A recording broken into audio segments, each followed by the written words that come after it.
नमस्कार, आज आपण बोलूयात फायमोसिस ह्या कंडिशनबद्दल. फायमोसिस म्हणजे काय? फायमोसिस म्हणजे लहान मुलांच्या जन्मलेल्या बाळाच्या किंवा लहान मुलांच्या बाळाच्या पेनिसचं जे हेड असतं समोरचं, त्याच्यावरची स्किन मागं येत नाही, याला म्हणतात फायमोसिस. आणि हे 100% नॉर्मल आहे.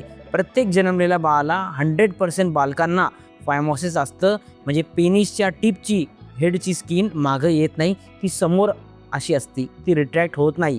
हे नॉर्मल आहे. 3 वर्षापर्यंत ही स्किन दम्मादम्मानं मागे यायला लागती.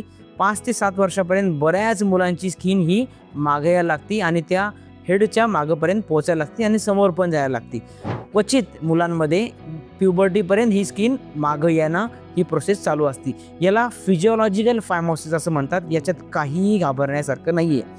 पण बरेचसे पालकांना वाटतं की आपल्या मुलाची स्किन मागं येत नाही आहे, म्हणून ते अननेसेसरी त्याला ओढतात, रिट्रॅक्ट करतात, तेल लावतात, साबण लावतात आणि त्यांनी तिथं पेन होतं, इन्फेक्शन होतं, ब्लिडिंग होती आणि स्कारिंग होती आणि ती स्किन अजून रिट्रॅक्ट होती. म्हणजे छोटी छोटी आकुंचन पावत जाते आणि मुलांना अजून लघवीचा त्रास वाढू शकतो. तर असं काय असलं तर आपल्या डॉक्टरांना भेटा.